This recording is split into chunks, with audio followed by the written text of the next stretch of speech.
নমস্কার বন্ধুরা, কেমন আছেন আপনারা? আশা করছি ভালো আছেন, সুস্থ আছেন। আপনারা কি কখনো সুতোর রিলের মধ্যে টিপ পরিয়ে দেখেছেন? কি হতে পারে? ফ্রিজের মধ্যে আপনারা কি কখনো রসুন রেখে দেখেছেন কি হয়? ওষুধের খালি প্যাকেট শাড়ির মধ্যে ব্যবহার করেছেন? গ্যাসের সিলিন্ডারের মধ্যে আপনারা কি কখনো লেবু দিয়ে দেখেছেন? কি হতে পারে? সুইচ বোর্ডের মধ্যে আপনারা পেঁয়াজ দেবেন কিসের জন্য? তাছাড়াও আপনাদের কাছে শেয়ার করব আরও বেশ কিছু ছোট ছোট ইউজফুল কিচেন টিপস। চলুন দেখে নেওয়া যাক আজকের প্রথম টিপসটা।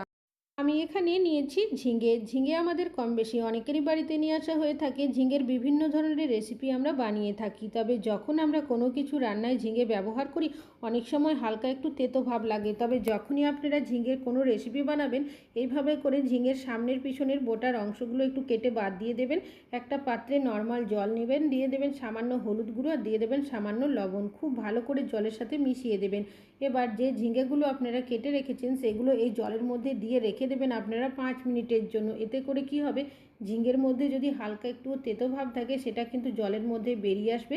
তারপর আপনারা ঝিঙেগুলো নিজের পছন্দ অনুযায়ী কেটে রান্নায় ব্যবহার করতে পারেন। আশা করছি টিপসটা কাজে আসবে। এখন চলে যাচ্ছি পরবর্তী টিপস। একটা নারকেল ঝাঁটা আমরা অনেকেই এই ধরনের ঝাঁটাগুলোর ব্যবহার করে থাকি উঠোন ঝাড় দেওয়ার জন্য, বা অনেকেই আছি যারা বিছানা ঝাড়ার জন্যও কিন্তু ব্যবহার করি। রেগুলার ব্যবহার করার কারণে দেখবেন ঝাঁটার যে বাঁধার অংশটা থাকে সেটা কিন্তু আস্তে আস্তে ঢিলে হয়ে যায়, ঝাঁটার কাঠিগুলো খুলতে শুরু করে। তাছাড়াও তার দিয়ে যদি বাঁধা থাকে সেক্ষেত্রে অনেক সময় আমাদের হাতের মধ্যে লেগেও যায়। তো সেক্ষেত্রে আপনারা একটা টিপস ফলো করতে পারেন। আপনারা নিয়ে নেবেন একটা শক্ত ধরনের দড়ি। দড়িটাকে এইভাবে করে আপনারা পেঁচিয়ে দেবেন, ঝাঁটার ওপরের সাইডে রাখবেন, তারপর দড়ির মধ্যে এইভাবে করে পেঁচিয়ে দিতে হবে। কাজটি কিভাবে করছে একটু ভালোভাবে দেখলেই বুঝতে পারবেন। ওপরের যে ফাঁসের মতো অংশটা রয়েছে তার মধ্যে পরিয়ে এইভাবে আপনারা টেনে দেবেন, দেখবেন একদম শক্ত মতো হয়ে যাবে, এতটা সুন্দর টাইট হবে আপনারা একবার না বাঁধলে বুঝতেই পারবেন না। তারপরে দুটো সাইড থেকে আমরা এভাবে ভেতরের সাইডে আমি ঢুকিয়ে দিচ্ছি। এইভাবে যদি আপনারা আপনাদের ঝাঁটাগুলো বেঁধে দেন নতুন অবস্থাতেই, সেক্ষেত্রে দেখবেন ঝাঁটাটার যে ঢিলে ভাবটা থাকে সেটা হবে না, টাইট মতো আটকে থাকবে, কাঠিগুলো খুলে বেরোবে না। তাছাড়াও যখন আপনারা এই ঝাঁটাগুলো ব্যবহার করবেন হাত দিয়ে ধরবেন, হাতের মধ্যে কিন্তু লাগবেও না। এইভাবে করে আপনারা এই ঝাঁটাগুলো কিন্তু বেশ অনেক দিন পর্যন্তই ব্যবহার করতে পারবেন। এখন চলে যাচ্ছি পরবর্তী টিপসে।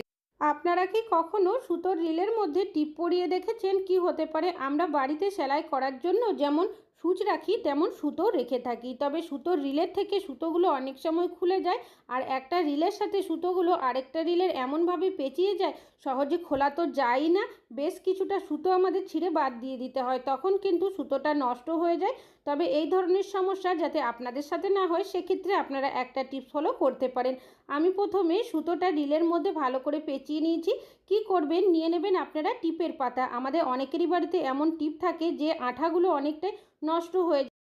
তো সেই ধরনের টিপগুলো আপনারা সুতোর রিলের মুখের মধ্যে এইভাবে করে আটকে দেবেন। এতে করে কি হবে, সুতোর রিল থেকে সুতোগুলো সহজে খুলবে না। তাছাড়াও অনেক সময় যখন আমরা সেলাই করার জন্য সুতোর রিলের থেকে মুখটা বের করতে যাই সহজে দেখবেন খুঁজে পাওয়া যায় না।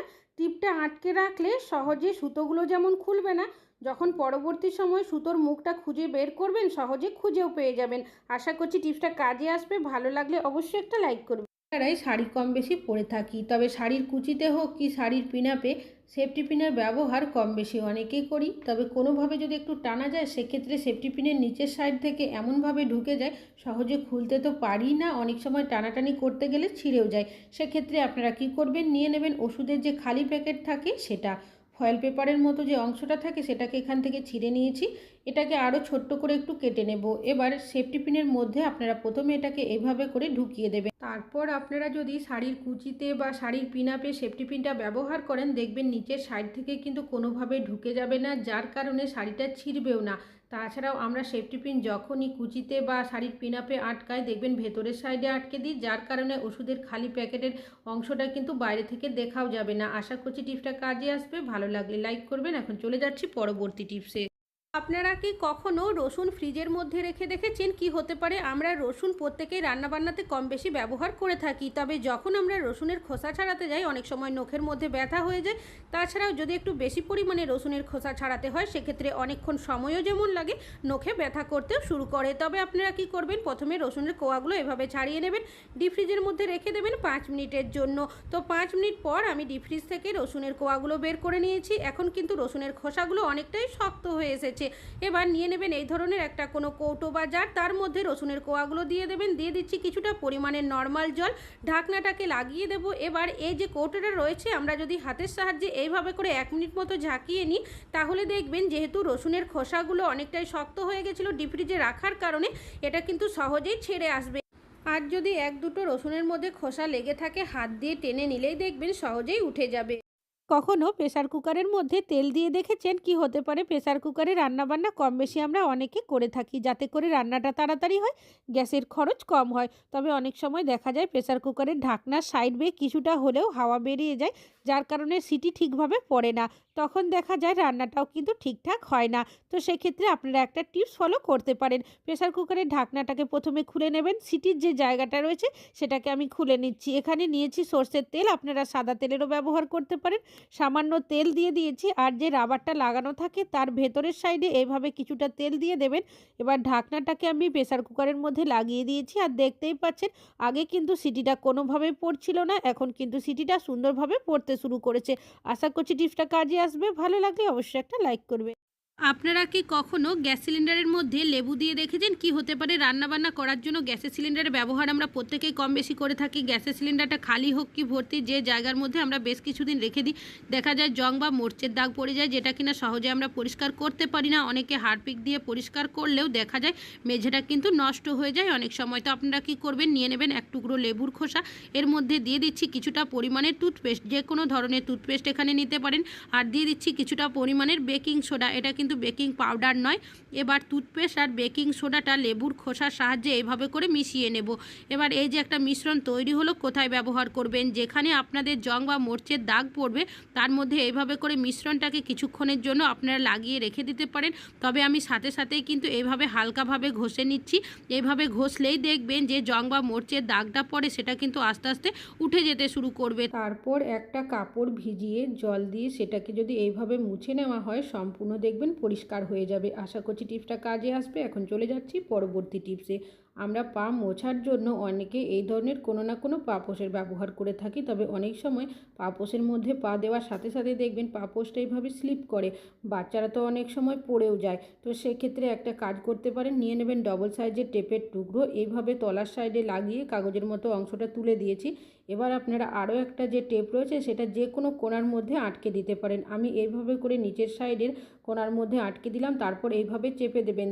এতে করে কি হবে, টেপ আটকানোর জন্য পাপোশটা মেঝের মধ্যে টাইটভাবে আটকে থাকবে, কোনোভাবে পাপোশটা স্লিপও করবে না, আর পা স্লিপ করে কেউ পড়েও যাবে না। আশা করছি আপনাদের টিপসটা কাজে আসবে। ভালো লাগলে অবশ্যই একটা লাইক করবেন। এখন চলে যাচ্ছি পরবর্তী টিপসে। আপনারা কি কখনো সুইচ বোর্ডের মধ্যে পেঁয়াজ দিয়ে দেখেছেন? কি হতে পারে, আমরা পেঁয়াজ প্রত্যেকেই রান্নাবান্নার জন্য ব্যবহার করে থাকি, তবে পেঁয়াজের যে বোটার অংশটা থাকে সেটা কিন্তু আমরা প্রত্যেকেই কেটে বাদ দিয়ে দিই। তবে পেঁয়াজের বোটার অংশ কিন্তু আপনারা কখনোই ফেলবেন না। আমি ছুরির সাহায্যে এইভাবে করে কাট করে নিয়েছি, পেঁয়াজের যে রসটা রয়েছে সেটা ভালো মতো বেরিয়ে গেছে।